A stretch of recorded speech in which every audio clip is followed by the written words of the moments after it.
Bonjour à tous et bienvenue sur Chronique Le Baz, la chaîne dédiée à l'opposition impitoyable entre deux légendes pour n'en couronner qu'une seule au sommet. Aujourd'hui, nous nous immergeons profondément dans les abysses d'un événement qui n'aurait jamais dû voir le jour, un affrontement gardé secret pendant des années, un duel si exclusif que seuls des murmures discrets ont fini par tisser une histoire complète et cohérente. Steven Seagull face à Frank Dux. Deux patronymes qui, pendant plus de 2 décennies, ont enflammé les discussions les plus passionnées au sein des dojos poussiéreux, des forums en ligne animés, des arrière-salles enfumées des gymnases de Los Angeles où les pratiquants se réunissent pour débattre jusqu'au petit matin. Deux visions du monde martial radicalement opposées, deux physiques aux antipodes, deux égos forgés dans le feu de leurs expériences respectives. Un unique tatami comme arène, une seule soirée pour tout décider, une vérité absolue qui émerge enfin des ombres. Voici la narration la plus exhaustive jamais produite, seconde par seconde, mouvement par mouvement, inspiration par expiration, de ce qui s'est réellement déroulé lorsque Steven Seagull a croisé le fer avec Frank Dux dans un dojo anonyme de North Hollywood, sous les yeux d'une quarantaine de témoins choisis avec le plus grand soin. Préparez-vous à une plongée immersive. Ce récit dépasse les 7000 mots, car certaines légendes exigent qu'on leur accorde l'espace nécessaire pour respirer, pour se déployer dans toute leur ampleur, pour que chaque détail, chaque nuance, chaque frisson soit capturé et transmis avec fidélité. Pour saisir pleinement l'ampleur de ce qui s'est produit lors de cette nuit mémorable, il est impératif de replonger dans le contexte historique de la fin des années 90. À cette époque, Los Angeles règne en maître incontesté sur l'univers des arts martiaux appliqués au cinéma. Les grands studios hollywoodiens tournent sans relâche, produisant film après film où les combats chorégraphiés deviennent des spectacles à part entière. Les cascadeurs professionnels enchaînent les contrats juteux, passant d'un plateau à l'autre avec une efficacité rodée. Les dojos, ces temples de la discipline martiale, prolifèrent à chaque coin de rue, attirant une foule hétéroclite d'aspirants, de vétérans et de curieux. C'est dans cette effervescence culturelle, ce melting pot de styles venus du monde entier, que deux figures majeures émergent du lot, mais elles incarnent des réalités si distinctes qu'elles semblent provenir de planètes différentes. Steven Seagull se dresse comme un colosse impressionnant mesurant 1,93 m, une carrure massive qui évoque une armoire à glace solidement ancrée, pourtant animée d'une grâce fluide qui déconcerte quiconque l'observe pour la première fois en mouvement. Né en 1952 dans le Midwest américain, il a consacré une décennie entière de sa vie, de 1975 à 1985 précisément, à s'imprégner des traditions martiales japonaises les plus austères et les plus exigeantes. Installé au cœur du Japon, il a étudié l'aïkido auprès de maîtres légendaires dont les noms résonnent encore dans les annales des arts martiaux. Par sa persévérance et son talent, il a gravi les échelons jusqu'à obtenir le prestigieux grade de 7e dan, une distinction rare pour un occidental. Parallèlement, il a perfectionné l'iaido, cet art ancestral du maniement du sabre où chaque geste doit être d'une précision absolue, jusqu'à devenir une référence internationale respectée par les plus grands experts. En 1983, il accomplit l'exploit historique de devenir le tout premier non-japonais autorisé à ouvrir et à diriger un dojo d'aïkido à Osaka, une ville imprégnée de tradition. Jour après jour, il enseignait à des élèves japonais dans leur langue maternelle, imposant une discipline inflexible qui forçait l'admiration et le respect. De retour aux États-Unis, il transpose cette expertise au service de l'industrie cinématographique. En tant que coordinateur de cascade sur des productions emblématiques comme Above the Law, il impose un style unique et révolutionnaire, exit les grands coups de pied tournoyants spectaculaires, exit les saltos arrière acrobatiques dignes d'un cirque. À la place, des redirections fluides de l'énergie adverse, des verrous articulaires appliqués avec une précision chirurgicale, une économie de mouvement qui transforme la moindre action en une menace potentiellement fatale. Sur grand écran, il incarne des personnages impassibles, des forces de la nature inébranlables qui neutralisent leurs opposants avant même que ceux-ci ne réalisent la gravité de leur situation. Dans la vie réelle, il est l'exacte réplique de ses rôles. Calme olympien, méthodique jusqu'à l'obsession, jamais pressé par le temps ou les circonstances. Un homme qui donne l'impression permanente d'anticiper 3 mouvements à l'avance, comme s'il jouait une partie d'échecs invisible où chaque décision est calculée avec une froideur implacable. Frank Dux, en contraste total, représente une énigme vivante, un puzzle dont les pièces semblent toujours manquer. Plus petit de stature, plus nerveux dans ses gestes, perpétuellement en mouvement comme une particule agitée. Né en 1956, il affirme avoir entamé son parcours martial dès l'âge tendre de 16 ans, formé dans les montagnes reculées du Japon par un maître ninja légendaire du nom de Sanzo Tanaka, au sein de la tradition secrète et ésotérique du Koga Yamabushi Ninjutsu. Selon ses propres récits, il a passé des années entières à maîtriser l'art de la furtivité absolue, de la vitesse fulgurante qui défie les lois de la physique, de la précision chirurgicale capable de frapper un point vital sans laisser de traces. Il évoque des techniques oubliées depuis des siècles, des combats menés dans l'ombre la plus profonde, des duels où la vie ne tenait qu'à un fil tendu entre 2 respirations.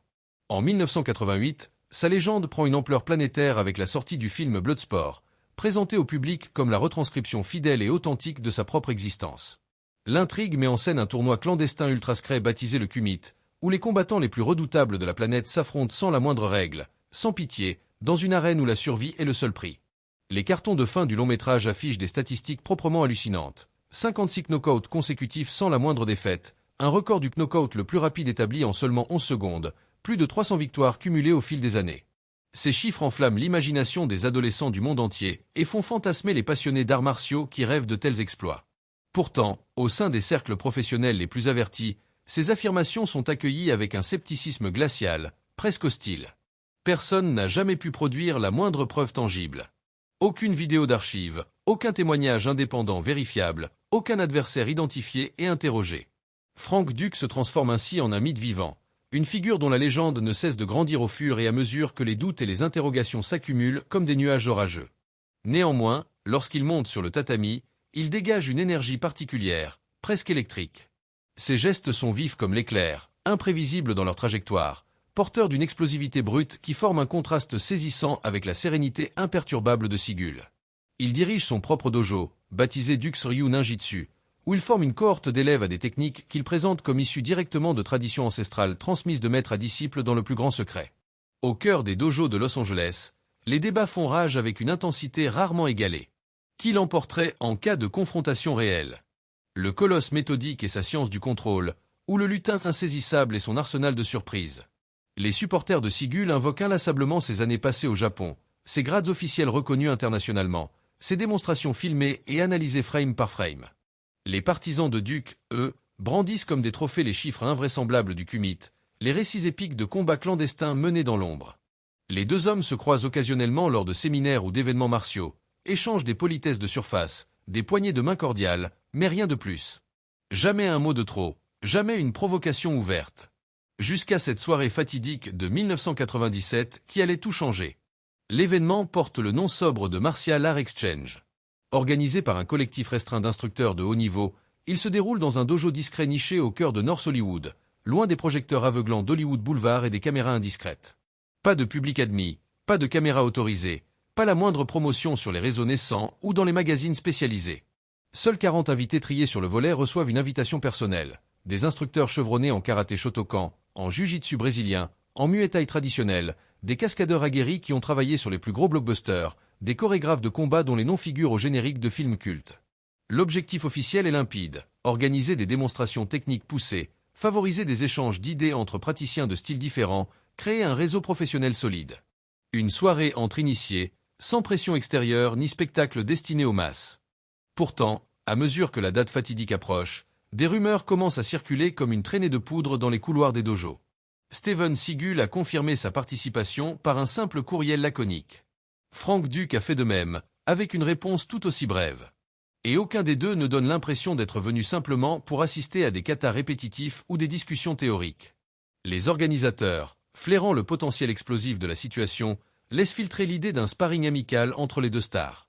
Rien de chorégraphié à l'avance, rien de truqué pour les caméras, rien de prévu pour le grand public. Juste deux hommes face à face sur le tatami, armés uniquement de leurs techniques respectives et de leur ego surdimensionné. L'atmosphère au sein du petit cercle d'invités devient électrique, chargée d'une anticipation palpable.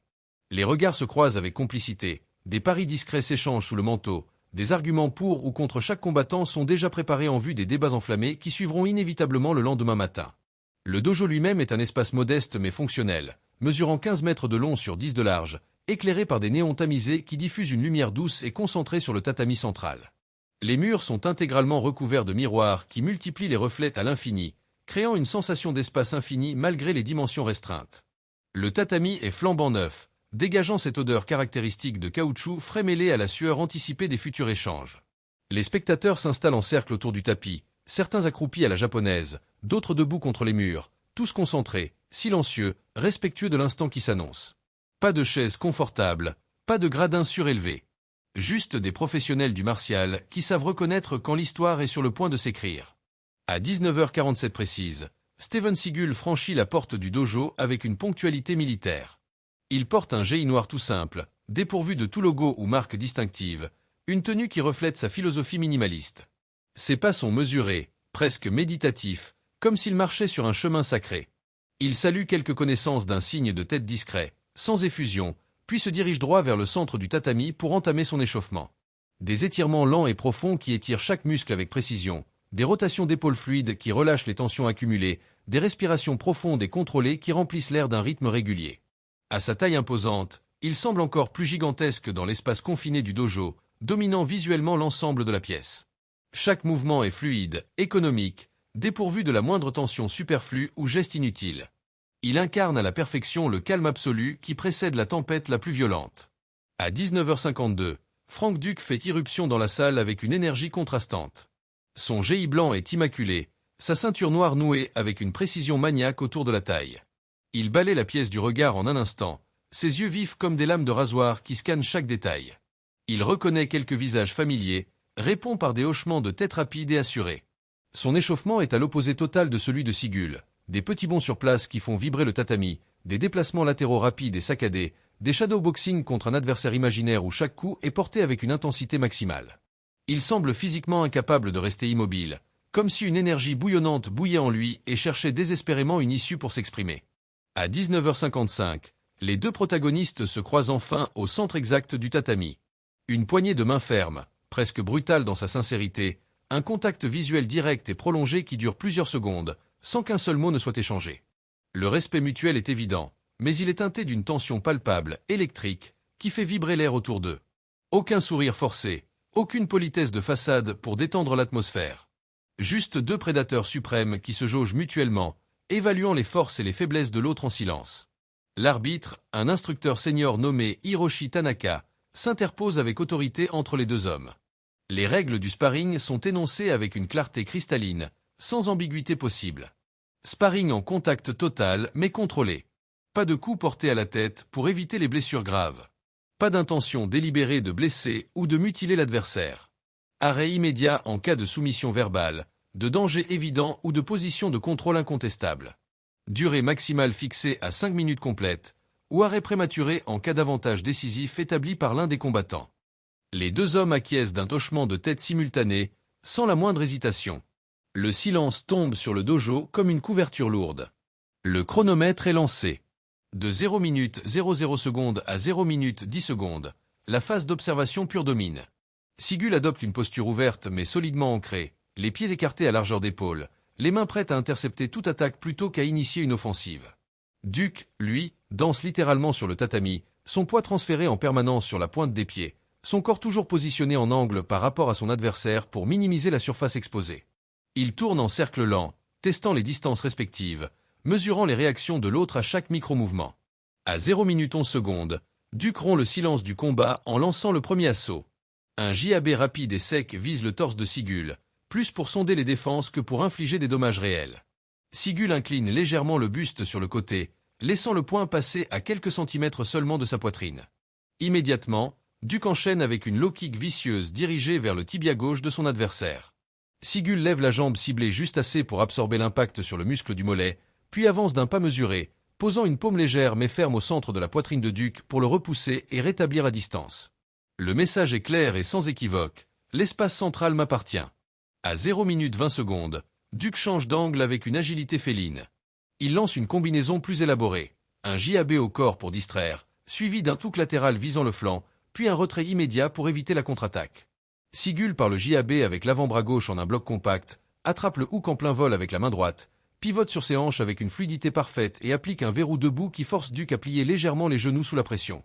Mais Duke réagit avec une vitesse stupéfiante, une torsion du buste combinée à un pas de côté latéral, et il se libère de la prise, retrouvant sa garde initiale en un clin d'œil.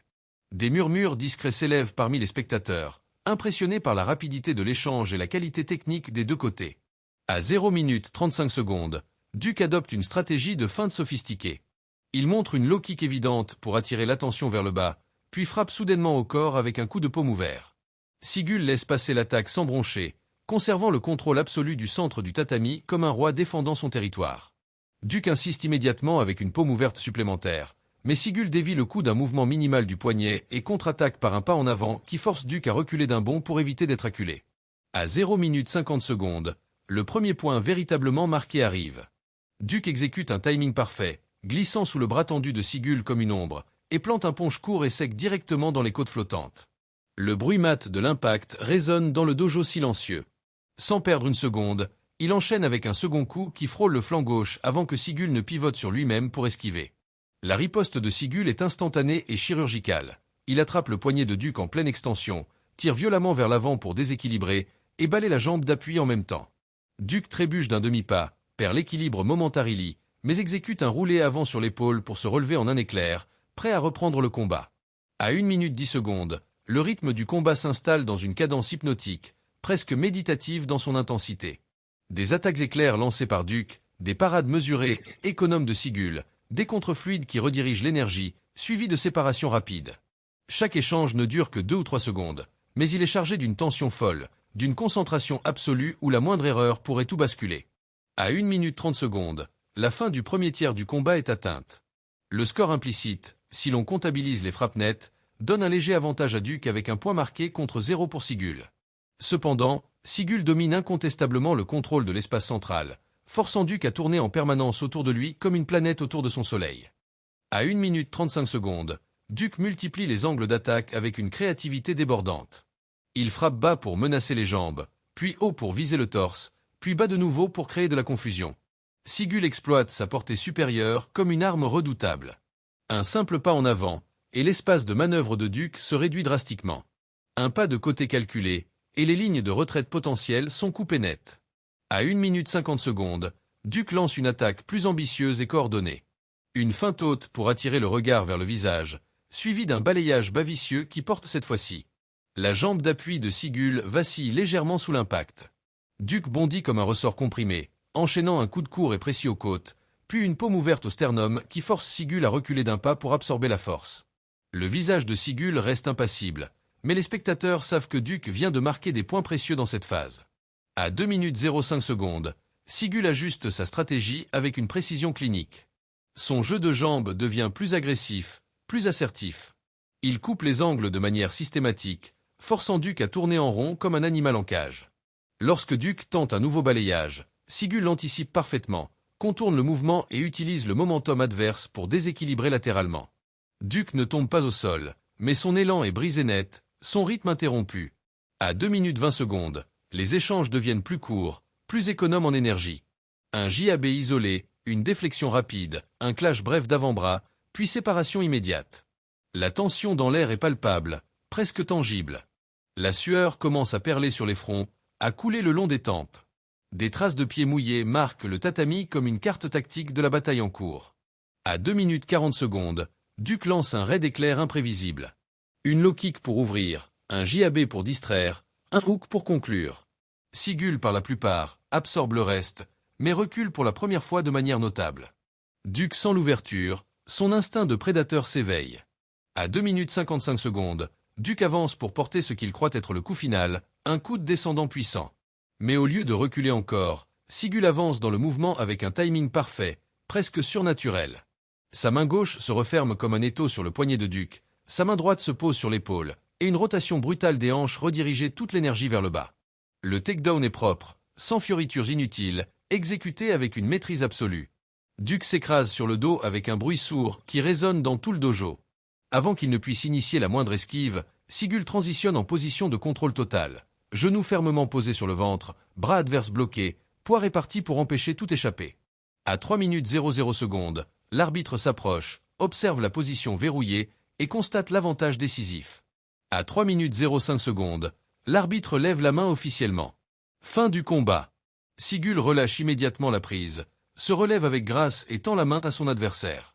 Duc la saisit sans hésiter, se redresse péniblement. Un hochement de tête mutuel, chargé de respect pur. Pas de joie ostentatoire, pas de provocation. Les applaudissements qui s'élèvent sont sobres, mesurés, presque recueillis. L'arbitre confirme oralement la victoire de Sigul par takedown décisif et contrôle final incontestable. Le combat n'a jamais été filmé. Aucune caméra n'était présente. Les témoins ont juré le silence absolu. Pourtant, au fil des années, l'histoire s'est répandue comme une légende urbaine dans les cercles martiaux. Chaque récit ajoute sa touche personnelle, mais tous s'accordent sur les faits essentiels. Ce soir-là, 2 légendes se sont affrontées corps et âme. L'une a prouvé que la maîtrise technique et le contrôle peuvent dominer l'explosivité la plus brute. L'autre a démontré que le mystère et la vitesse peuvent tenir tête à la science la plus rigoureuse. Et au bout du compte, un seul nom est ressorti vainqueur, Steven Seagal. Abonné de Chronique Le Baz, vous détenez désormais l'histoire complète, dépassant les 7000 mots, du duel qui n'aurait jamais dû exister mais qui a changé la perception de deux icônes. Deux légendes entrées en collision, un vainqueur indiscutable. Et ce vainqueur, c'est Steven Seagal. Dans les commentaires, partagez avec nous quel duel mythique vous rêveriez de voir analyser ensuite. Abonnez-vous sans attendre, activez la cloche de notification, et préparez-vous pour un nouveau versus qui s'annonce encore plus explosif. Merci infiniment d'avoir regardé cette vidéo jusqu'au bout, et à la prochaine sur Chronique Le Baz.